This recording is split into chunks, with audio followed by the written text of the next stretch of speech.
विमुख होते हैं। हरि विमुख को अगर दूसरी भाषा में मैं कहूं तो ऐसा कहने में कोई बुराई नहीं है। हरि विमुख मतलब तुम्हारे हृदय में ठाकुर जी के प्रति भक्ति नहीं है, ऐसा नहीं। ठाकुर जी भी तुमसे प्रेम नहीं करते, तुम ठाकुर जी हरिप्रिय भी नहीं हो, यह बात कही जा सकती है। तो जो हरिप्रिय नहीं है, जो हरि विमुख हैं, उनके लक्षण क्या हैं ये भी मुझे बताइए, और उनकी गति क्या होती है ये भी मुझे बतलाइए। बंधुओं, आज के इस विषय को सुनिएगा, और यहां पर बताए हुए गति को तो चलो सब लोग जानते हैं कि जो हरि विमुख हैं वो उसको नरक जाना पड़ता है, आदि आदि, और भी दो चार गतियां बताई हैं वो सुनेंगे हम। लेकिन जो लक्षण यहां बताए जा रहे हैं ना, आज तक अगर इनमें से एक भी लक्षण था तो क्षमा हो गई, लेकिन यदि अब ये लक्षण आगे रहे तो सोच लेना कि ठाकुर जी आपसे प्रेम नहीं करते, आप ठाकुर जी के प्रिय नहीं हो।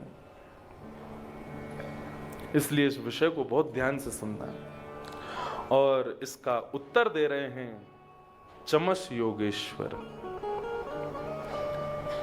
और वे कहते हैं, राजन तुमने जो प्रश्न किया है, हरि विमुख लोगों की गति क्या है। भगवान से विमुख हैं, उनकी गति क्या है, नरक। कितने अभागे हैं वो लोग जो मानव देह प्राप्त करने के बाद भी ठाकुर जी के शरणागत नहीं होते।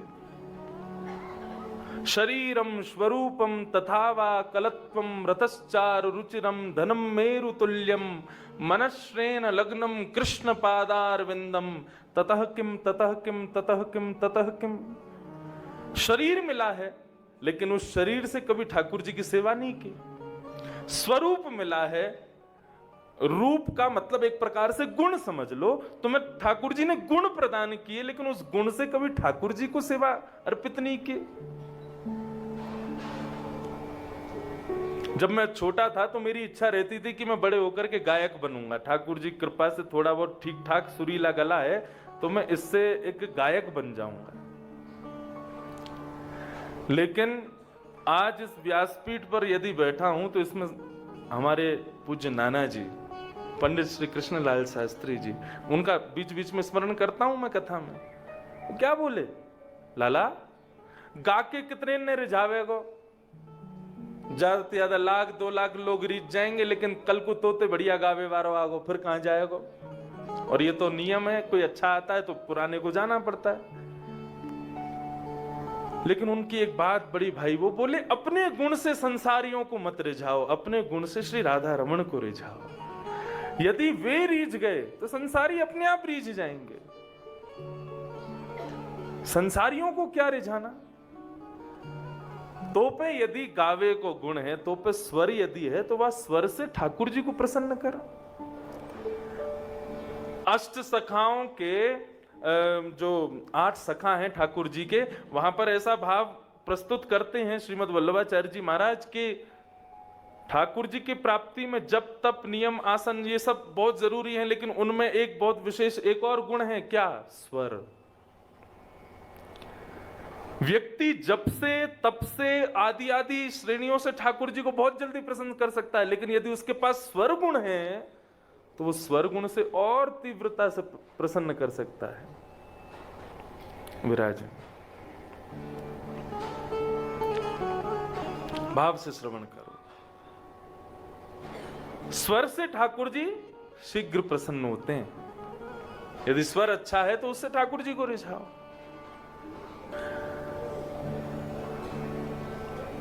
तो हे भगवान, मुझे बताइए कि उन अभागों के लक्षण क्या है जो भगवत विमुख होते हैं। उनकी गति तो नरक ही है, वो नरक से नहीं बच पाएंगे, लेकिन उनके गुण क्या होते हैं मुझे वो भी बताओ। तब यहां पर गुण बता रहे हैं, ध्यान से सुनना। कर्मण्य को विदास्तब्धा वदन्ति चाटुकान् मूढ़ा यया मत्वा किरोत्सुका। बहुत ध्यान से सुनना। पहले 5 लक्षण बताए। पहला लक्षण क्या है? कर्मण्य को विदाः।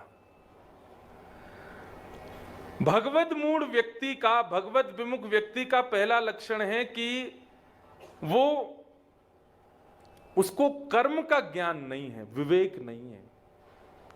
क्या करना चाहिए, क्या नहीं करना चाहिए, कौन सा कर्म श्रेष्ठ है, कौन अकर्म है, कौन विकर्म है, ये सब उसकी जानकारी में नहीं होता।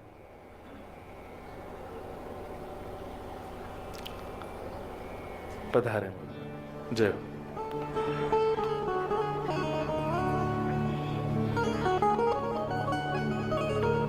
हाँ विराज जाए, यहाँ विराज जाए, ऊपर आ जाए।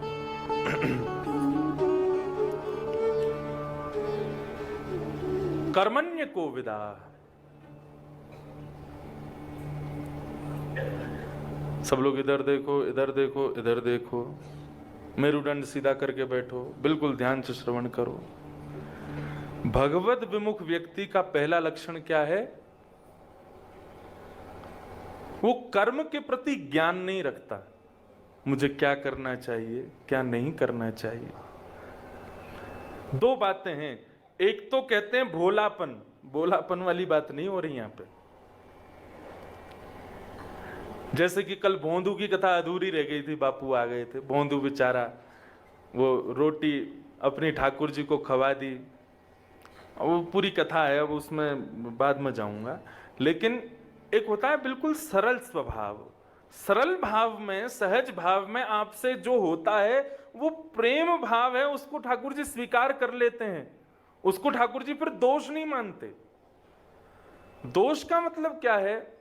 आप जानते हो, आपने कथा में कहीं पर सुन लिया कि ये नहीं करना चाहिए, माता पिता कहते हैं, गुरुजन कहते हैं कि ये कार्य करने योग्य नहीं है, इसको त्याग दो, लेकिन फिर भी इतनी जगह से सुनने के बाद भी, इतने गुरुजनों की आज्ञा के बाद भी उस क्रिया को जबरदस्ती करते हैं। ये भगवत विमुख व्यक्ति का पहला लक्षण है। अदबद के करते हैं, जिद में करते हैं, क्योंकि दूसरा लक्षण यही है। क्या? स्तब्धा। स्तब्धा मतलब जिद्दी होते हैं भगवत विमुख व्यक्ति। पहला लक्षण क्या है? कर्म ज्ञान नहीं होता। दूसरा लक्षण भगवत विमुख का है, वो जिद्दी होते हैं, अपनी बात मनवाने के लिए कुछ भी कर सकते हैं।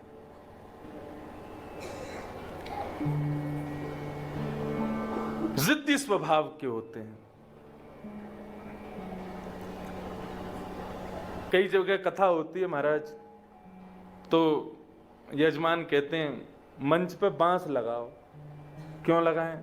बोले हमने महात्मा में सुना है कि वो धुंधुकारी जो था बांस में आकर के बैठा था, 7 दिन सुन के बांस की एक एक ग्रंथि फटी थी, तभी जो है उसको मुक्ति मिली थी, और वो ऐसे ही होना चाहिए, तो आप भी लगवाओ। हम कहेंगे अरे भाई ठीक है, धुंधुकारी के समय की वो बांस लगाया नहीं था, कथा में ही पंडाल में बांस था तो उसी में आके बैठ गया था, क्योंकि भागवत के महात्मा वर्णन है कि कथा का वेग इतना था कि वो धुंधुकारी की आत्मा टिक नहीं पा रही थी, कथा में रुक नहीं पा रही थी, तब वो बांस में जाके बैठा।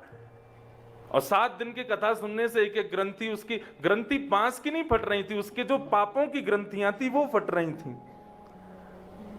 अरे महाराज आप तो यूं कह रहे हो, पिछले व्यास आए थे उन्होंने तो लगवाया था, और जिद करके महाराज बांस लगवा ही लिया। मैंने भी दूसरे दिन जिद करी, मैंने कि एक दिन की कथा हो गई, ग्रंथि क्यों नहीं फटी इसकी? इसका मतलब तुम्हारे पितृ मुक्त नहीं हो रहे। मैंने 7 दिन में अगर ये बांस नहीं फटा तो तुम तो मुझे दोष दोगे कि आपने ऐसी कथा सुनाई कि हमारे पितृ मुक्त ही नहीं हुए। जिद्दी, ये भगवत विमुख व्यक्ति का दूसरा लक्षण है। पहला लक्षण कर्म ज्ञान नहीं है, दूसरा लक्षण स्तब्धा, जिद्दी, और तीसरा लक्षण क्या बता रहे हैं? मूर्खा पंडित मानिना। होते तो मूर्ख हैं लेकिन दिखाते ऐसा है कि बहुत विद्वान है, बहुत अपने आप को पंडित दिखाते हैं, ज्ञानी बताते हैं, हम बहुत जानते हैं। जानकारी कुछ भी नहीं है, लेकिन अपना रहन सहन, करनी चलनी फिरनी ऐसी रखेंगे कि उनको देख के लगेगा इनसे बड़ा ज्ञानी कोई नहीं है, इनसे बड़ा जानकार कोई नहीं है इस भाव का।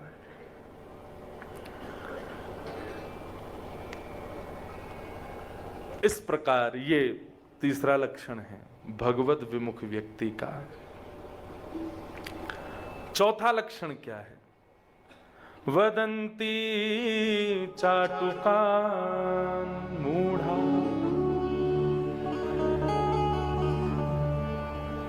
चापलूसी करते हैं भगवत विमुख व्यक्ति। जैसे दिख जाएगा कि हाँ ये बहुत धनवान है या ये बहुत अच्छा है, श्रेष्ठ, इसका बहुत सब जगह खूब नाम है, तो उसकी चापलूसी करने लग जाते हैं। ये उसका चौथा लक्षण है। उसके पीछे पीछे घूमेंगे कि हाँ इसके संग रहने से हमारा भी यश होगा, हमारा भी नाम होगा, हमारा भी खूब, सब लोग जानेंगे कि अरे इनके कहने से ही सब काम होते हैं, इनसे ही सब कुछ होता है। ये भगवत विमुख व्यक्ति का लक्षण। और यया माध्वा गिरोत्सुका, पांचवा लक्षण बताया, उनको ज्यादा कथा सुनने आदि में रुचि नहीं होती। तो काय में रुचि होती है? बोले कंचन कामनी की चर्चा में बहुत रुचि होती है। जहां पर ये चर्चा चल रही हो पैसा कैसे कमाया जाए, कहां से पैसा आ जाएगा, मेहनत नहीं करनी पड़े, और कामनी तो आप सब समझ ही गए हो, इस तरीके की चर्चाओं में जिनकी बहुत रुचि होती है, ये भगवत विमुख व्यक्ति का पांचवा लक्षण है। मैंने एक बात शुरुआत में ही कही कि ये भगवत विमुख व्यक्तियों के लक्षण हैं, और तो और ये उनके भी लक्षण हैं जिनको हरि प्रिय नहीं समझते, जिनसे ठाकुर जी प्रेम नहीं करते। स्नेह कर सकते हैं लेकिन प्रेम नहीं कर सकते, अपना नहीं बना सकते ठाकुर जी। तो कौन कौन से लक्षण हुए? पहला लक्षण, कर्म का ज्ञान नहीं होता। दूसरा लक्षण, जिद्दी होते हैं, स्तब्धा। तीसरा लक्षण, होते तो मूर्ख हैं लेकिन दिखाते क्या हैं? बहुत विद्वान हैं, बहुत पंडित हैं, बहुत ज्ञानी हैं।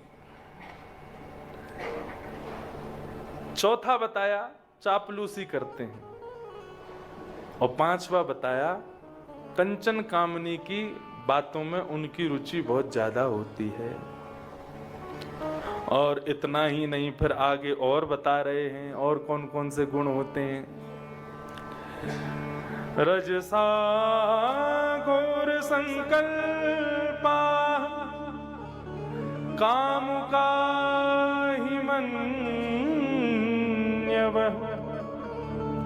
दंभिका मानिनी पापा विहसन्त्यच्युत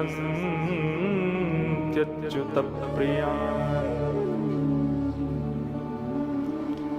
रजसा घोर संकल्पा, रजोगुण प्रवृत्ति होने के कारण भयंकर डरावने संकल्प लेते हैं भगवत विमुख व्यक्ति। कैसे संकल्प लेते हैं? अभी जाता हूं, क्या करेगा? बोले कि उसने जो है मेरे भाई को गाली दी, तू क्या करेगा? बोले मैं जाके उसका सर धड़ से अलग कर दूंगा। लगी शर्त, बोले शर्त लग 500 की, उसका गला काट के आऊंगा, उसको बीच रास्ते में थप्पड़ मार के आऊंगा, उसको ऐसा कर दूंगा, वैसा कर दूंगा। ऐसे डरावने संकल्प लेते हैं भगवत विमुख व्यक्ति। तू जानता नहीं है अभी मुझे कौन हूं मैं, पूछ लियो यहां किसी से भी कि मैं कौन हूं, मेरा नाम क्या है। इस प्रकार से डरावनी बातें करते हैं, संकल्प करते हैं अपनी रजसा प्रवृत्ति होने के कारण। ये भगवत विमुख व्यक्ति का लक्षण है। भगवत प्रेमी व्यक्ति वो ऐसी परिस्थिति में कभी ये नहीं कह सकता कि तू मुझे अभी जानता नहीं, मैं तुझे देख लूंगा, मैं कौन हूं, मैं क्या हूं। इस तरीके की बातें कभी भगवत प्रेमी व्यक्ति के मुख से नहीं निकल सकती। ये तो भगवत विमुखी ही होता है। घोर संकल्पा, भयंकर घनघोर डरावने संकल्प लेता है, ऐसा कर दूंगा, ये कर दूंगा, होता कुछ नहीं है उससे।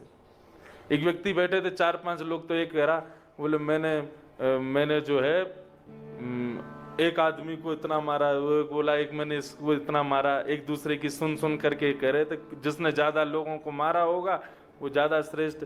एक बोला वो तुमने तो केवल मारा, मैंने तो इतने लोगों को जान से खत्म कर दिया। कितने? बोले 15-16। बोले 15-16 लोगों को जान से मार दिया? बोले हाँ बिल्कुल खत्म। बोले तू अभी तक फिर जिंदा क्यों, तू अभी तक जेल क्यों नहीं गया? बोले 15-16 मच्छर मारे थे मैंने, आदमी नहीं मारे थे। घोर संकल्पा, ये भगवत विमुख व्यक्ति का लक्षण है। काम का,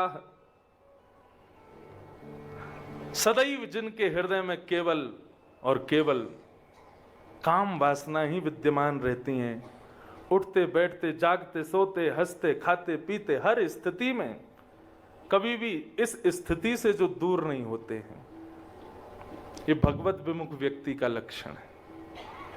और अहिमन्यवाह,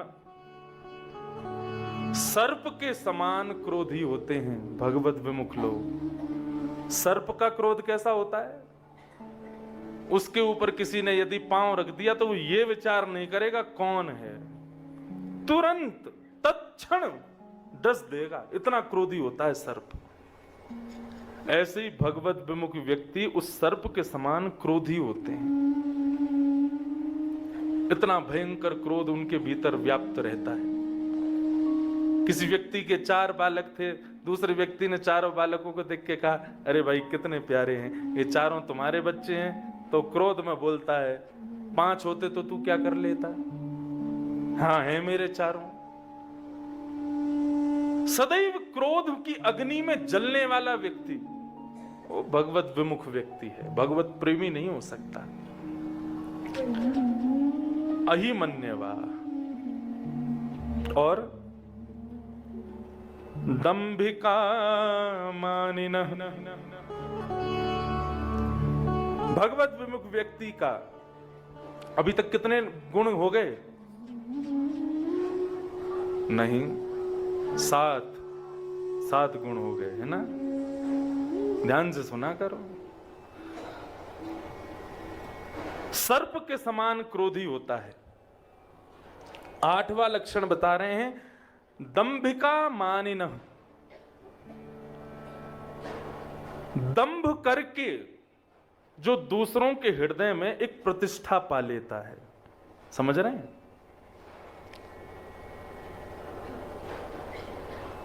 वैसे तो बालक को खिलाते रहेंगे गोद में, लेकिन जैसे दिख जाएगा कोई आ रहा है तुरंत उस बालक को दूर कर देंगे, माला लेके हाथ में बैठ जाएंगे। हम तो भजन करते हैं, हम तो नित्य भजन में ही रहते हैं। 1.25 लाख माला रोज करता हूं, नाम जप के बिना तो मेरा काम चलता नहीं। सुबह सुबह कोई मिलने जाए, बोले महाराज जी आपको प्रणाम, हमें था कि आप कहीं विश्राम में ना हो इसलिए हम थोड़ा देरी से। नहीं, मैं तो सुबह उठ गया था 3:15 बजे, 3:15 बजे से नारायण भगवान से मेरा कनेक्शन चल रहा था, उन्हीं का स्मरण कर रहा था मैं। इस प्रकार से जो दंभ फैला करके दूसरों के हृदय में अपना मान प्रतिष्ठा बनाने का प्रयास करते हैं, हरि विमुखा, वो हरि विमुख लोग हैं। ये 8वां लक्षण। 9वां लक्षण क्या है?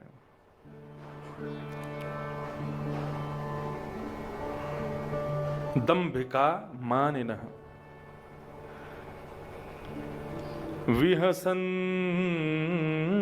विहसन्त्यच्युता प्रियान्,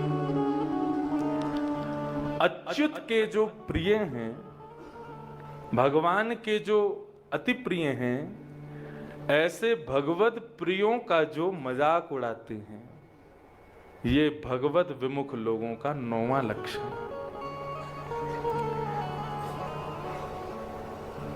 एक लक्षण हमने गिना नहीं बीच में, काम का।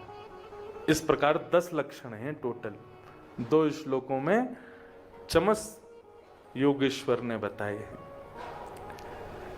इन 10 लक्षणों को बताते हुए कहते हैं कि जो इन 10 लक्षणों से युक्त है या तो वो भगवत विमुख है या फिर वो भगवत सन्निधि में रहने के बाद भी भगवत प्रिय नहीं है।